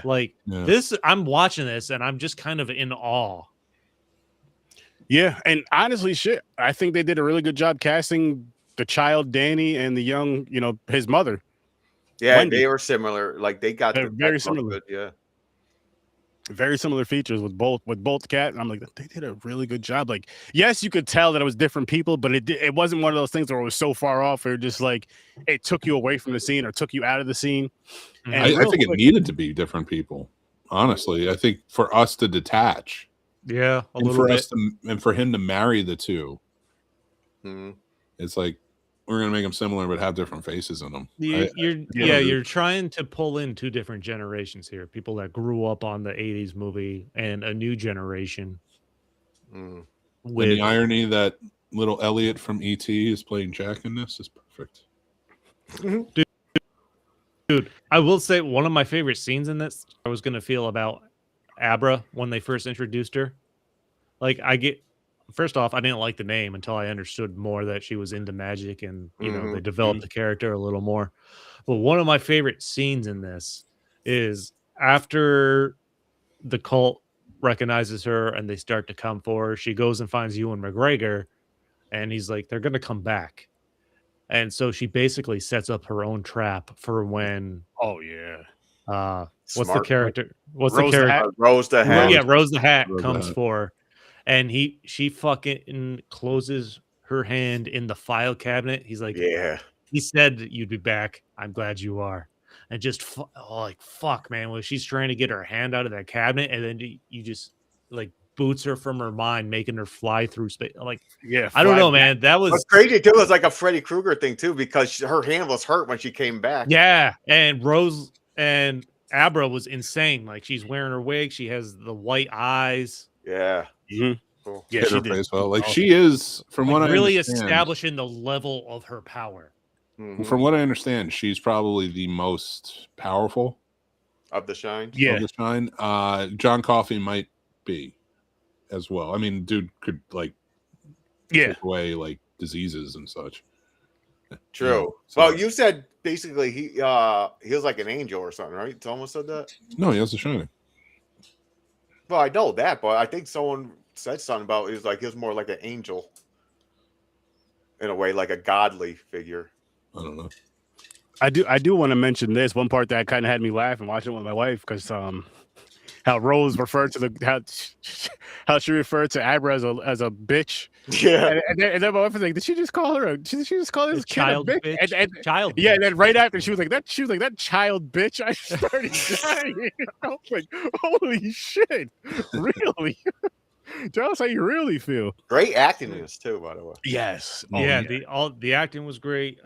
Dude, when Ewan McGregor and the relationships he developed with Billy, like, it's a Stephen King movie, so you know people are gonna die at some point. Mm-hmm. But I'm like, I feel like I know who's gonna go, but I don't want it to happen. And yeah. so when they set up the trap for the cult there to chase down Abra, and like they shoot them all, and then before the girl fucking just evaporates and she's like, kill yourself, and Billy Yeah. takes You got the the shotgun. last. You got the Like, last laugh there. fuck. Yeah. Yeah. Like, poor Billy. Well, poor Danny. He found someone. And close and poor wrong. Dan, like, he has a friend for the first time in probably his entire life. Yeah. Andy A friend mentioned it was his who best like friend. knows him now. Yeah. Yeah. Yeah. And he And mentioned it's like, this is not my, he was like, this guy's my best friend. And then not Probably too my long best after friend, that, yeah. Boom. Yeah. I'm like, oh Uh, wow. I like what I also found super interesting was Danny and Abra are basically inhabiting each other when they need to. Mm-hmm. Like, she's being kidnapped. Danny finally finds the strength to find her. He's like, I'm going to try something, and takes her over. And he's having the conversation with the guy driving the van. Like, that was a great fucking scene. Did you know the Before he- eyes changed? Because I her mean- shining was asleep because of the drug, but Yeah. his was there. She was weak. Danny's realizing his full potential because he's allowing himself to, because he knows he's not his father now. Yep. Mhm. Yeah. Like, he had to hide it. He doesn't feel that way anymore. And then crashes the van. Like, and the way Rose react as everybody got shot and shit, like, Oh, all her God, tells yeah. dying. Yeah. Well, detaching from the book too, and just mostly focusing on the movie, because this really is an adaptation of both the books and the original movie.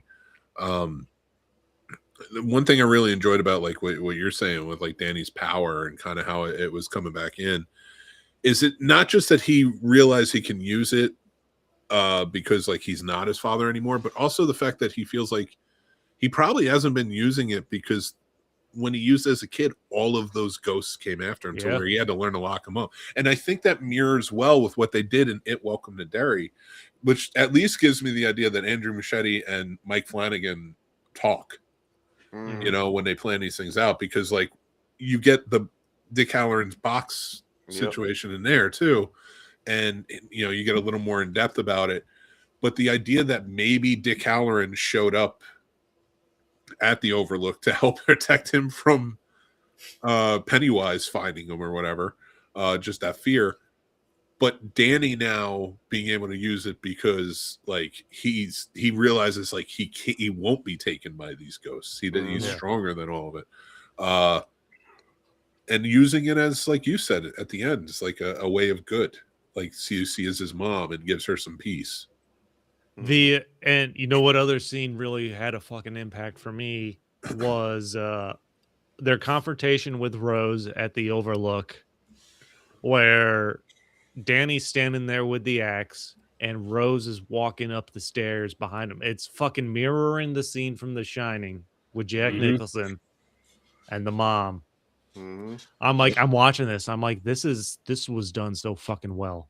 But not just that, too. Think about, so when Danny's in the office of the doctor, played by Bruce Greenwood, and early on when he gets the orderly job, that's the same exact office from The Shining. That's Ullman's office from The Shining in the Overlook. Oh wow.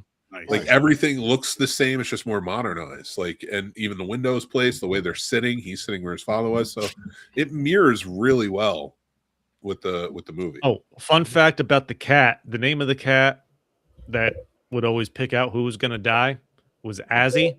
Yeah. Short for Azrael, who is the angel of death. Wow, there you go. Oh shit, that's cool. That's cool. dope. Yeah. And I wanted to say something when Mick was mentioning about Pennywise a little bit briefly. What made me, one thing that I was thinking with, I'm not sure if I'm correct or not, how this can connect with it is the fact how I know Pennywise said he likes the kids to be scared or fear when he eats them because they taste better, and in this, when they're eating the shine, it's the fear and all that because it makes them stronger. I thought that was a kind of a cool thing with that. Like I was like, so this like the fear and all that other stuff. I was like, wow. That's used in other things. So in Randall Flagg or the Man in Black, his thing is stealing kids with the shine to help bring down the Dark Tower. Okay. So like that's why a lot of people that have the shine from all these different dimensions aren't there anymore, because like he's like actively kidnapping people to use their power. So like the shine can be used. And there's a lot of like, the Stand has most of them, where you have a lot of bad shiners versus a lot of good ones. So they exist on both sides. And remember, shining is only a term from this book. Yeah, like everybody else doesn't really call it that. So, yeah, they don't. Yeah, that's probably why it doesn't stand out for me as much. Well, I mean, I got to see more of his adaptations, but why it doesn't stand out for me as much. But it'll be something I'll be looking for more, paying more attention to with certain shit going on. Yeah. Because they don't call it shine or the shit. Yeah, No, it's not even just as an author, but as a content creator, for lack of a better term. Stephen King's fucking brilliant to tie all this shit together in a way where like you can read all his books and pick up on how some connection or theory or something he's developed is a common thread through everything he writes somehow. Is this the only book that don't take place in Maine?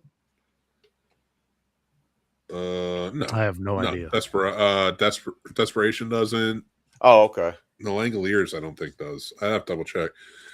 I mean, Maine is going to be a part of it in some way. Like I think even somebody talks about being from Portland in The Shining. In this movie, they're in Maine at some point too. So yeah, the hotel's not there, but well, we know Dick Halloran was.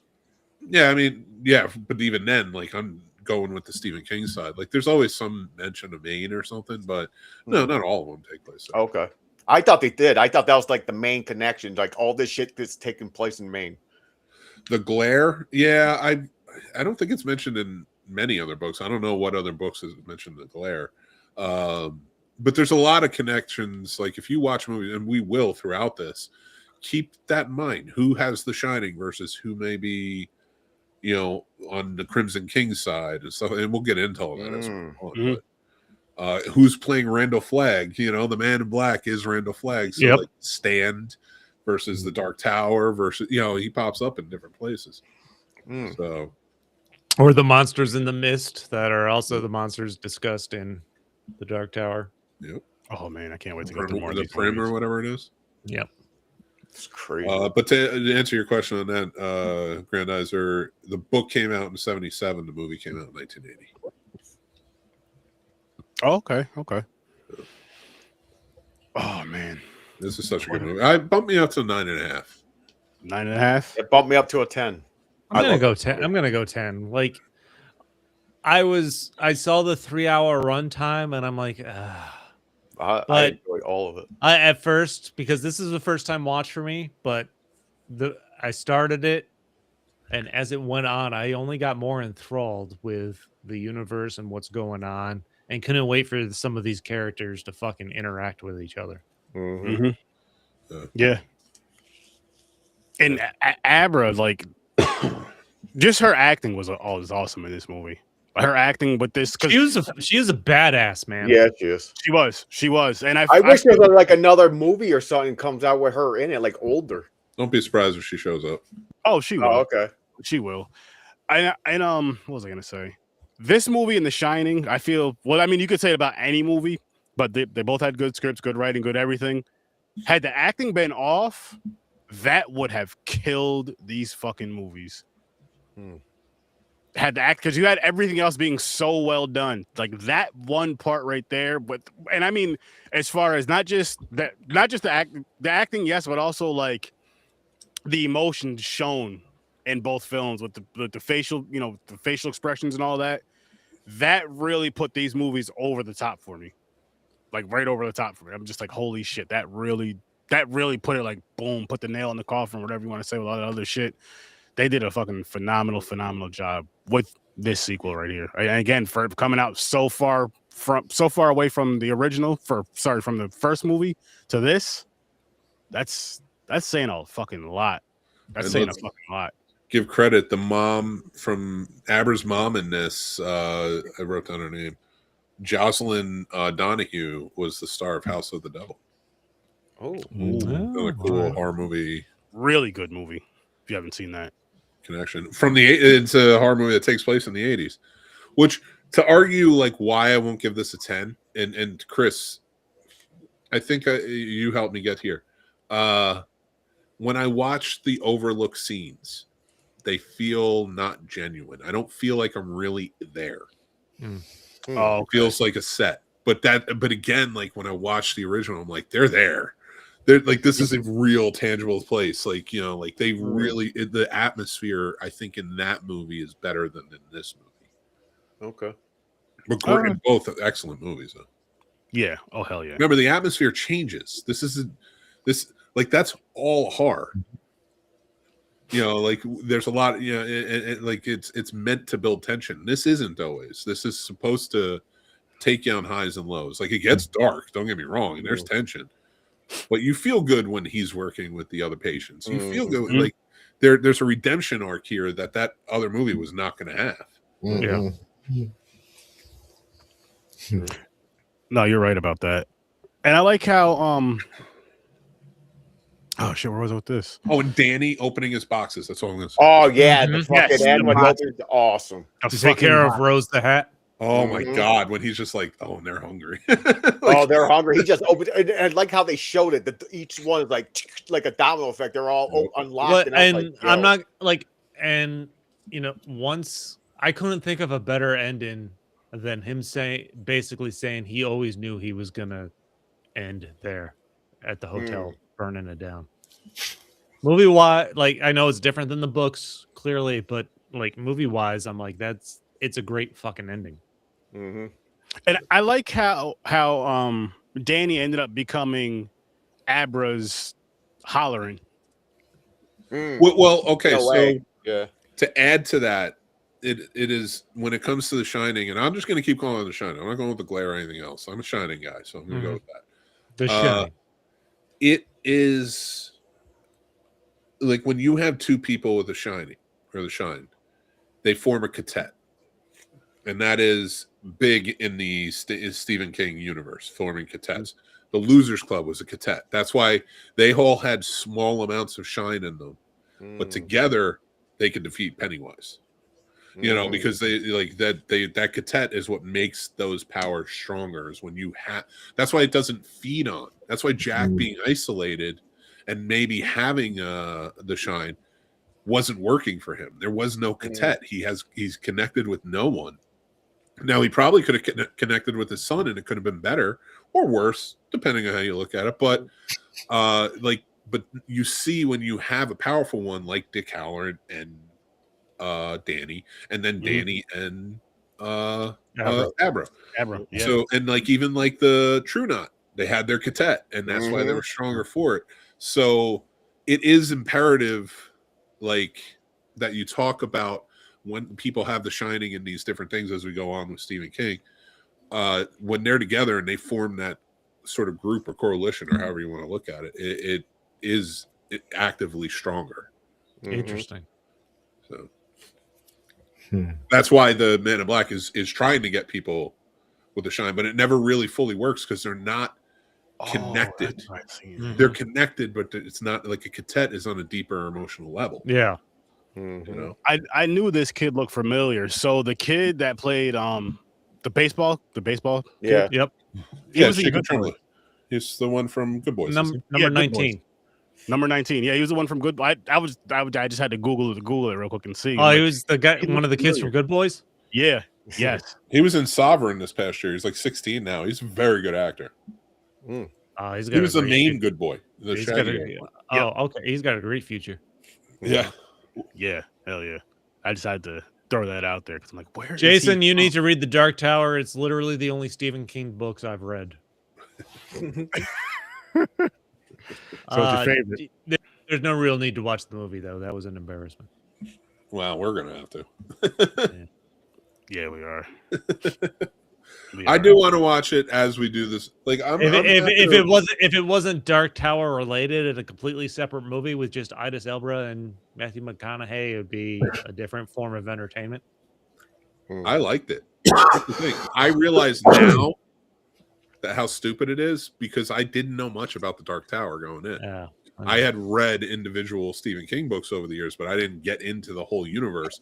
It wasn't until I heard that Father Callahan was in the Dark Tower series in the Wolves book. I can't remember which one that was. I was like, oh, I want to learn more about this because Callahan. I think that's the fourth one. Yeah.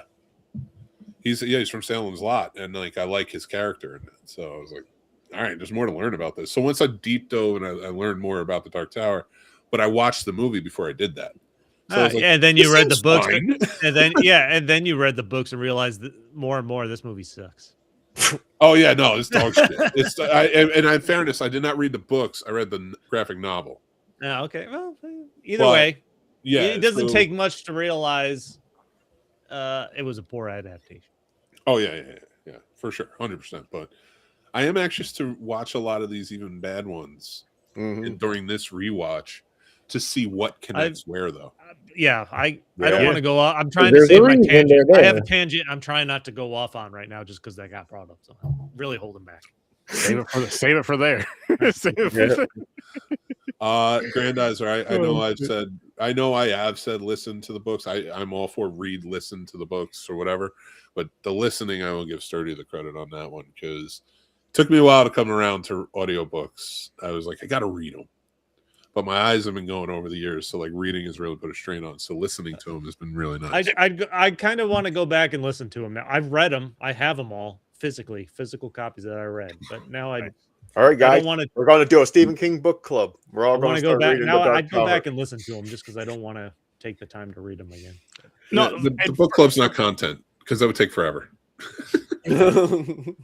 For me, it's more so of it's just easier like if you're doing shit around the house, at work, or because I can listen to my headphones at work, so I'll throw one of the books on audiobook or whatever the case and just listen to it for the whole day, and there you go. I mean, Stephen King's 47-hour book, you at least got 8 hours of it done in a work day. Listen, Aaron, I tried.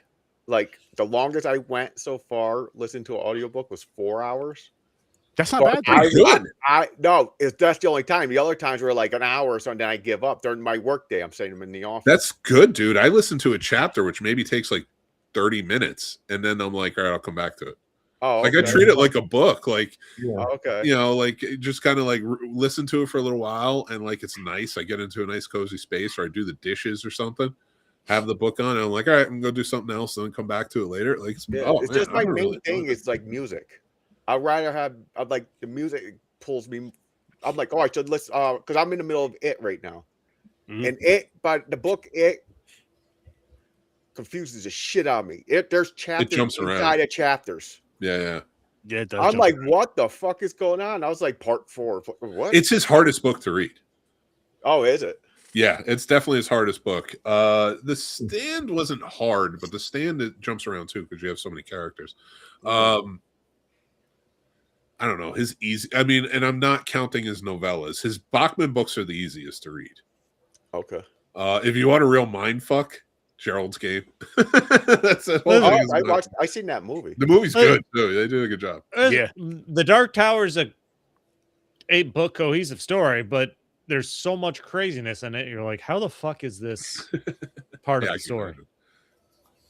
Oh, what's his name? The guy, Grandpa in this. Oh, he was the guy from Gerald's Game. Oh, which we'll see as well. He was the guy that was in the corner that was watching her while she was. Oh shit! And then she sees him in prison, not in prison, in the courthouse later. Wow. Yeah, so everything's so intertwined.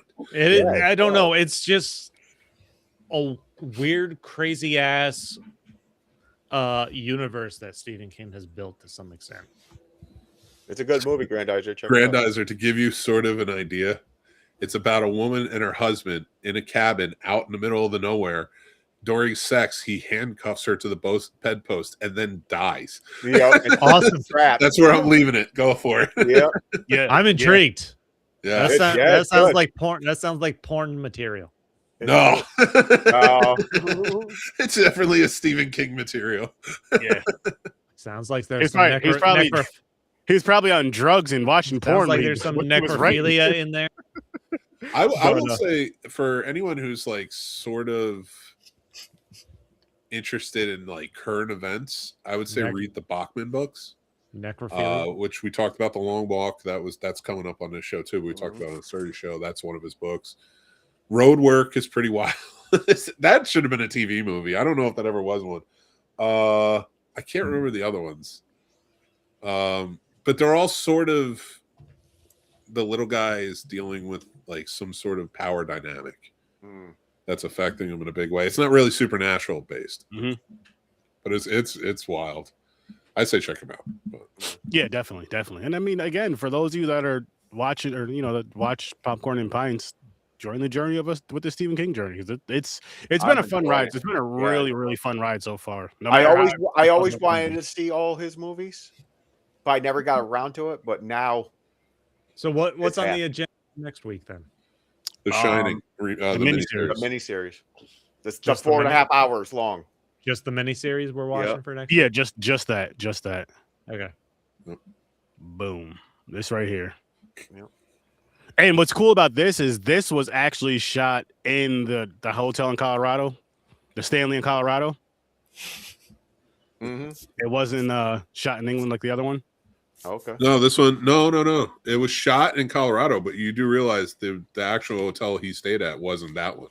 No. He stayed at the Overlook.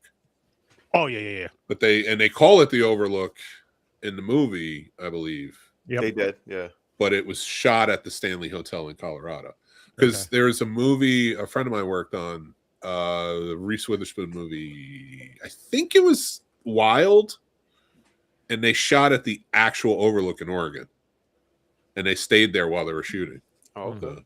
And she told me some stories about that shit. But like, I'm interested. Like, she told me stories, nothing ghost stories, but just like the idea of being in this place that is like an inspiration.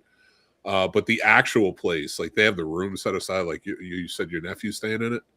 Yeah, like that's gonna be wild. Like to be able to walk those halls. I mean, again, I was there a few years ago, and it felt cool to be there. It felt really cool to be there. And like I said, when we were talking about The Shining, I'm going to put it in my retirement. But if I ever go there again, especially overnight, I will be watching that movie in there just because I'm like, I feel like it has to give it just an extra little feel of just, because he wrote the book. I want to say that The Shining miniseries we're going to watch was filmed at the actual hotel, or the set was built to look like it. Oh, okay. Just from pictures I've seen. So I don't know 100%. I think the Shining miniseries was shot there, and then the movie was shot on set in I forgot what part of England they said it was on set for. Or No, whatever. that's what it is. The Overlook is the one in Colorado. The Stanley is the one in Oregon. I think it's Oregon. I'm not sure. Mm. Oh, it might be Colorado too, but I'm not 100% sure which one's which. I forgot. Yeah, I mean, but when we get to that one, I'll know. Yeah. By next week. I didn't do my work researching that. But By the way, there's punishment movies. well, yeah, we're gonna get to that. But I was gonna say, are we good with Dr. Sleep? Does anybody have anything? I'm a 10. It can't go any higher. 10. Yeah, I'm 10. Well, no. man. Does anybody change the ratings up or down? Does anybody have any 9.5 for me. about this one or The Shining, or is everybody set with it? I'm good. Right. All right. Well, I guess we got the Punisher movies we could discuss. Well, Gamer and Mick when he pops back. I guess Mick is blowing his nose. Oh, there he is. I'm here. Are you sure it's his nose? Probably not. I wish nothing's going in. It's all like coming out. Well, you know what? Your nose is looking a little red. So If you could, if that, I'm here. if every time you shot and it sounded like you were blowing your nose, you know how crazy that would be. Oh my god, dude! I wish You my wish. sneezes sounded like gunshots. Oh, okay. I would go to every party I could. Have a good one, Chad. Have a good one, Chad. Night, Chad. But, So who wants to go first? All right. Considering I'll probably be long-winded, why don't you let Gamer all right. go? Well, I gotta go pee, so you go ahead and start. I'll be back. You don't know Dead Girls, you jerk. I want to hear it, but I didn't think this episode was gonna go on for almost 2 hours. It was 6-hour movies. yeah. All right, go potty. So I had Trapped in Paradise, starring Sturdy's favorite actor in the whole wide world, Nicolas Cage, John Lovitz, and Dana Carvey, which I actually had fun with it. I enjoyed it. I think Sturdy would enjoy it. I think he would actually appreciate how good Mr. Cage actually is in it, his performances, because he saves their asses every single time because he's acting as an actor while acting. He's phenomenal. I loved it. I had a great time. It does get so stupid. I'm going to give it as a punishment movie a 0. As a movie itself, 7.5. Go enjoy. Wow. And this is why the punishment wheel is going to be revised. Because I got some bad ones for the list. Every single time. We're going to be working on it this week. So by the time you guys see the punishment wheel again, it's going to be... Anytime any of us get punished, we're going to be pissed. Not just a little bored or this movie was corny. Yep. No, fuck that. It's going to be, fuck everybody. Big shout out to Warden brotherly Tim. buddy kind of crime movie. If you guys are into that, you want to see like a bank robbery job from, early 90s, but with a loving, caring soul and out of basically a Christmas movie, you may really like it. Oh, see, that sounds like that would torture me. I'm not. No, you like it. I'd put it. It's a good movie. Okay. It is such a good movie. I never heard of it. Dana Carvey and John Lovitz. So they got the comedy in there. I want to choke Dana Carvey. His face just irks me for some reason, but he was okay in this. I actually liked him in this being weird and quirky. I used to watch the Dana Carvey show or whatever the fuck it was called. Oh, the Master of Disguise. Oh God. Oh, I remember that. Turtle. We are gonna get some bad ones though, because even mine wasn't that bad. Oh, really? Yeah, we need the bad ones. Like when we first put the wheel together a few years back, every movie on there was terrible. Don't worry, I like the ones that Warden Tim gave us are horrible. Good. So to the point where we'll hate each other for the punishment. So I mean, I just want to say this: you, as far as the punishments go, you're only gonna be mad at yourself or your wife because you had to watch that damn movie. Listen, neither here nor there. So should I get this over with? All right. Yeah, go for it. Bad Girls from 1994, which I had to rent, by the way. Thank you. You're welcome. That's the punishment. You had to So pay money for it. It stars Madeline Stowe, Andy McDowell, Drew Barrymore, and who's the fourth one? Does it matter? Remember. It does. It does matter because they weren't bad in it. I'm just trying to think of the fourth. Oh, Carrie, the one I actually met out of all of them. It's Mary Stewart, Yeah. or Mary Stewart Elizabeth, whatever the fuck. Masterson? It's just like one of those long lines. Mary of, Stuart like, Masterson. Mary Stewart, but there is Mary Stewart Master Antonio too. But Mary Stewart Masterson I met at the 2008 Florida Film Festival. She had a movie there. Very nice woman. But in this movie, they play 4 women of the saloon, so to speak, who, when a corrupt colonel comes in and tries to, I guess, get one of them to smile, the other one shoots him and kills him, and then they have to get out of town. It was the old For a West. smile? Yeah, Okay. James. That You doesn't told the sound- woman to smile the other day with your fist up like this. Like, what are you talking about? Sounds like the beginning of a lot of porn movies. I'm just gonna say he was joking when he said that. I don't remember saying it. Yep. James's I was wife puts him joking. in headlocks. I've seen it. Anyway, so like they have to mad dash out of town, and then like you find out like Madeline Stowe's character is connected to a bad guy. It's a whole thing. It's a whole thing. Like they're bad girls, whatever. It's not a bad Western. It's just like it's one of those women empowerment type of movies, which I feel had their place even back then. There's 4 good actors at the helm. They all progressively got better at acting. I don't know why this was like they were all like treated like maybe a little bit past their prime, which is weird to say because Drew Barrymore was like 19 in this. It just goes to show you what people's thinking was. But like I look at this and I'm like, Well, when you factor in the drugs, she was probably 32. she was the sex symbol of this movie, and she was a hardcore stunt woman in this one. Yeah. She pulled off some stunts in this. Like I'll give it to her. She did a good job. Again, for what it was a 90s Western. Like, that wasn't on the best side. It's not Tombstone, but it is like it wasn't bad. They're all still beautiful, so I don't understand why this was like sort of treated like past their prime. I was like, what's her name is in Welcome to Derry? Madeline Stowe. She plays Kirsch. Andy McDowell still looks great, and she has gray hair now, so it's already like even better on my part. That's Margaret Qualley's mom, who, if we ever did a remake of this, I think she should be in it playing her mom's old character. Margaret Qualley's mom. All right. Wow. Yep, and I would say Sabrina Carpenter should play the Drew Barrymore part. Ooh. Ariana DeBoss should play the Mary Stewart Masterson. Whatever. Whatever. She should play that character. And I don't know. I was thinking maybe like Scarlett Johansson as a Madeline Stowe character. This could be done pretty well. I mean, I would put it on the level of like Young Guns, which I know people are going to freak the fuck out because it's like, oh, that's a great, and I love that movie, but it's hokey. There's some problems to it. It's not perfect, and that's what these movies were. They were just sort of like fantasy type of westerns. Okay.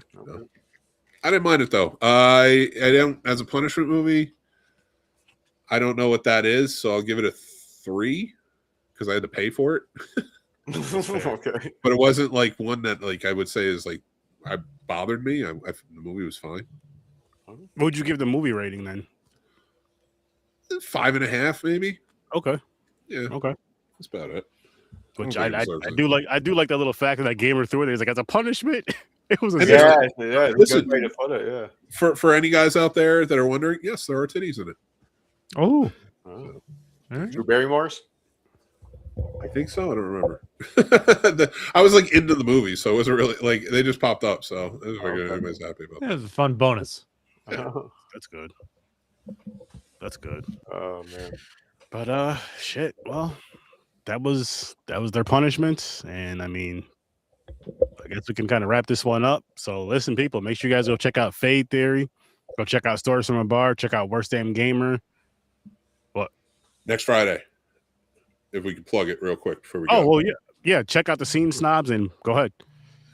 Just a charity script read. We're doing Curse of the Swamp Creatures. Starts at 7 p.m. next Friday night.